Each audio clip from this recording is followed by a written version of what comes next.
स्वाधीनता दिवोक उपलोखे मोई खोमुह ओखमा बिखीर लोगेते यही महान राष्ट्र खोनर प्रत्येक जन नागरिकों के हुबहुसना ज्ञापन करोसी। मेरे प्यारे असमवासियों, आज हम सब देशवासी आज़ादी की 78वीं वर्षगांठ मना रहे हैं। यह दिन हमारे लिए बहुत ही पावन है। यह दिन हमें अत्यंत गर्व और आनंद की अनुभूति कराता है।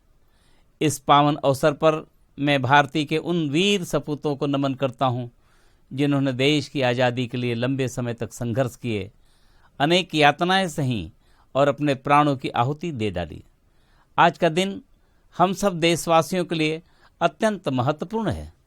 यह ऐतिहासिक दिन हर नागरिक के दिल में देशभक्ति की भावना को और अधिक प्रबल करता है, अपने देश के लिए कुछ कर गुजरने का जज्बा भर देता है। मित्रों, 14 अगस्त 1947 की आधी रात को 12 बजे हमें आज़ादी मिली थी। यह हमारे स्वतंत्रता सेनानियों के सर्वोच्च बलिदान का परिणाम था।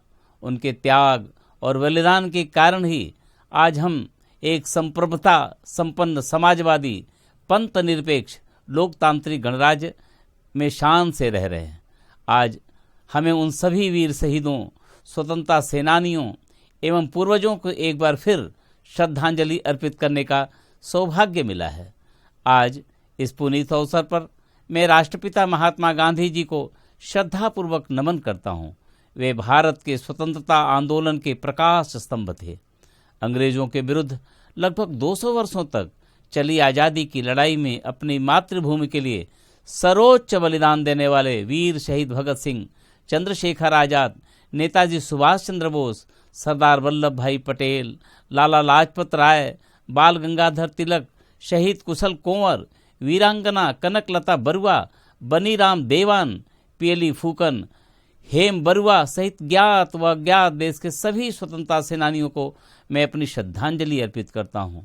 देश इनके त्याग और बलिदान के लिए सदैव ऋणी रहेगा। मित्रों, 1947 से लेकर आज तक हमने अनेक उतार चढ़ाव देखे हैं। इस लंबी अवधि के दौरान देश ने कई मोर्चों पर सराहनीय प्रगति भी की है। माननीय प्रधानमंत्री श्री नरेंद्र मोदी जी के मार्गदर्शन में हमारा देश हर क्षेत्र में सशक्त और आत्मनिर्भर बनने की दिशा में निरंतर आगे बढ़ रहा है। उन्होंने असम सहित पूर्वोत्तर भारत के अन्य राज्यों के विकास के लिए उल्लेखनीय कार्य किए हैं। अष्टलक्ष्मी यानी पूर्वोत्तर के 8 राज्य आत्मविश्वास से भरपूर हैं और विकास पथ पर अग्रसर हैं। माननीय प्रधानमंत्री श्री नरेंद्र मोदी जी के नेतृत्व में केंद्र और राज्य सरकार के प्रयासों से ही आज पूर्वोत्तर देश का एक प्रमुख विकास इंजन बन चुका है।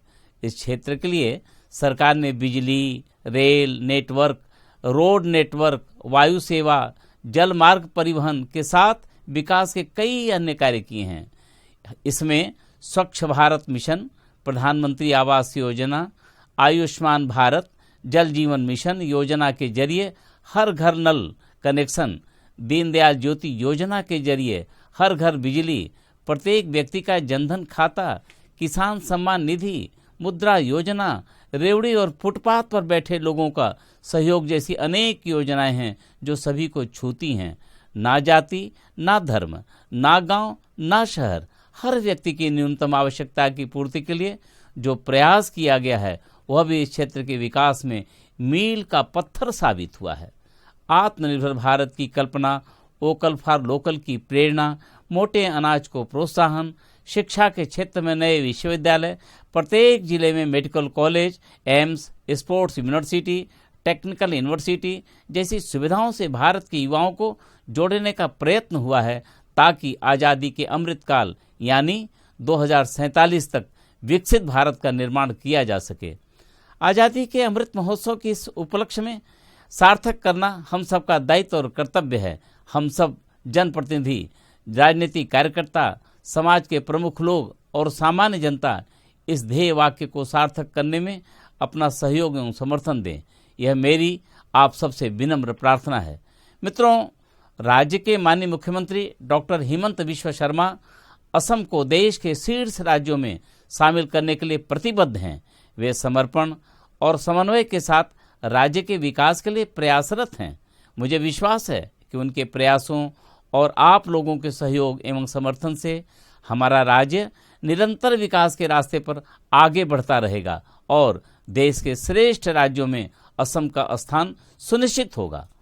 वर्ष 2021 में भारत की आज़ादी के 75 साल पूरे होने पर माननीय प्रधानमंत्री श्री नरेंद्र मोदी जी ने आज़ादी के अमृत महोत्सव के तहत हर घर तिरंगा अभियान शुरू किया था। अब यह अभियान जन आंदोलन रूप ले चुका है। यह मुहिम हर भारतीय को तिरंगा फहराने के लिए प्रोत्साहित करके नागरिकों में देशभक्ति और राष्ट्र गौरव की भावना जागृत करता है। स्वाधीनता दिवस के इस शुभ अवसर पर आप सभी इस मुहिम से जुड़ें और घर घर तिरंगा फहराएं। एक और महत्वपूर्ण बात, राष्ट्रीय ध्वज हमारे देश की आन बान और शान का प्रतीक है, इसलिए तिरंगा फहराते समय इसके सम्मान और मर्यादा का अवश्य ध्यान रखें। मित्रों, आज़ादी के साथ जिम्मेदारियां भी आती हैं। हर 15 अगस्त हमें फिर से याद दिलाता है कि हमें अपनी आत्मनिर्भरता, समानता और स्वतंत्रता बनाए रखने के लिए निरंतर प्रयासरत रहना होगा। आज़ादी का जश्न मनाते हुए हमें ये नहीं भूलना चाहिए कि अभी भी देश की प्रगति के लिए कितना कुछ किया जाना बाकी है। यह सुनिश्चित करना बाकी है कि भारत का हर नागरिक स्वतंत्रता दिवस पर खुद को सशक्त और सुरक्षित महसूस कर रहा हो। आइए हम एक राष्ट्र के रूप में हमारे सामने आने वाली चुनौतियों को भी स्वीकार करें और समानता और अन्याय से लेकर भ्रष्टाचार और विभाजन तक एकजुट होकर हर वो लड़ाई लड़ें जो हमारी आज़ादी के लिए खतरा है। मैं एक बार फिर आप सबको स्वतंत्रता दिवस की हार्दिक बधाई देता हूं और आप सबके सुखद भविष्य की मंगल कामना करता हूं। जय आई ओखम। जय हिंद।